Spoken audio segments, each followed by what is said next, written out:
Tanya Ustadz. Ustadz, mohon penjelasan, apakah tolak ukur seorang lebih baik dari hari kemarin? Apa tolak ukur standar penilaian kita bahwa orang ini lebih baik daripada hari kemarin? Apakah karena pendapatannya bertambah? Apakah karena jabatannya tinggi? Apakah karena badannya sehat? Bukan. Lalu apa standarnya? Ketika dia istiqamah. Innalladzina qalu rabbuna Allah, orang yang berkata Rabbku Allah, summa istaqamu, istiqamah dia. Pada saat dia kaya dia istiqamah, pada saat dia miskin pun dia istiqamah, pada saat dia sehat dia istiqamah, pada saat susah, sakit, sempit pun dia istiqamah. Maka itulah standar. Tapi kita sulit istiqamah kalau tidak berjamaah. Inna syaitan, sesungguhnya setan, ya isa'an ya'udahul musallun. Setan sudah putus asa untuk menggoda orang sholat. Tapi dia menanamkan, walakin fit tahrish, ditanamkannya permusuhan di antara orang yang sudah berjamaah. Maka yang pertama adalah taubat. Setelah itu menjaga istiqamahnya, dia mesti berjamaah. Setelah dia berjamaah insya Allah istiqamah. Dan berakhir dengan husnul khatimah. Itulah standar orang. Man kana yaumuhu khairum min amsihi, siapa yang hari ini lebih baik daripada hari kemarin, fahuwa rabih, dia orang beruntung. Man kana yaumuhu mithla amsihi, hari kemarin sama saja dengan hari ini, fahuwa khasir, dia orang rugi. Man kana yaumuhu syarrun min amsihi, hari ini lebih jelek, lebih parah, lebih buruk dari hari kemarin, fahuwa mal'un, jadilah anak Allah Subhanahu wa taala.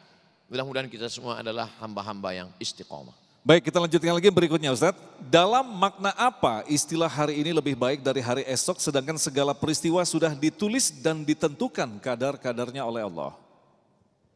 Memahami konsep takdir, maka umat ini banyak melepaskan ayat-ayat takdir dari kehidupan Nabi Muhammad SAW. Jangan lepaskan ayat dari konteksnya. Tapi lihatlah bagaimana Nabi dan sahabat memahami takdir.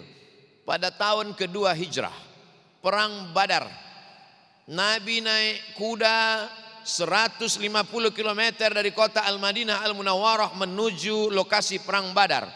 Apakah Nabi hanya duduk dan tidur saja? Ketika ditanya oleh sahabat, ya Rasulullah, kita nggak ada usaha.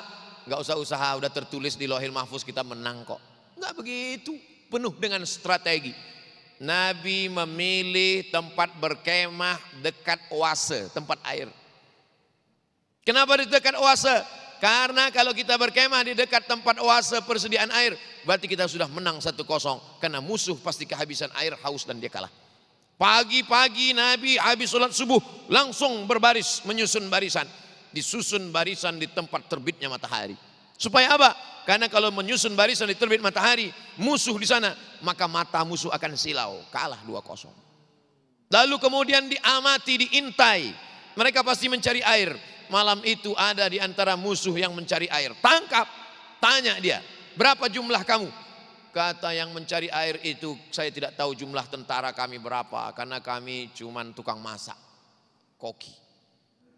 Berapa yang kambing dipotong? Berapa unta yang disembelih? Dia sebutkan sekian. Lihatlah cerdasnya Nabi Fatanah. Dari jumlah kambing dan unta yang dia sebut, Nabi bisa tahu berapa jumlah pasukan. Siap. Dan dari mulai Isya sampai subuh, Nabi berdoa mengangkat tangan. Ketika Nabi SAW berdoa, lalu kemudian jatuh sorbannya. Biasanya kita kalau sedang berdoa, sorbannya jatuh, pasti kita ngurus sorban dulu. Apalagi kalau handphone bunyi. Tapi Nabi apa yang dia lakukan? Ketika dia sedang berdoa, maka Nabi SAW membiarkan sorbannya itu jatuh sampai datang Abu Bakar Siddiq meletakkan sorbannya ke pundak. Hasbuka, cukuplah itu wahai Rasulullah. Artinya apa? Seimbang antara usaha dan ikhtiar. Tak tahukah Nabi apa yang tertulis di Lauhil Mahfuz? Dia tahu. Allah kasih tahu. Jibril beritahu.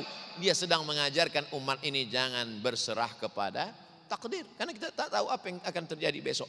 Makanya kita disuruh, inilah kelompok ahlus sunnah wal jamaah. Tetap beriman kepada takdir baik dan takdir buruk. Tapi dia ada nama al-kasbu wal ikhtiar. Adapun orang yang tidak mau berusaha, tidak mau berikhtiar, maka dia kelompoknya kelompok Jabariyah, ahlul bid'ah wad dhalalah. Jabariyah itu tidak mau berusaha. Mas, nggak pergi cari rezeki, serah sama takdir aja.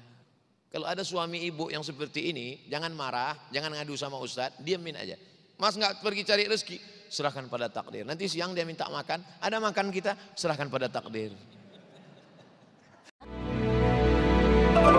Tanya Ustadz.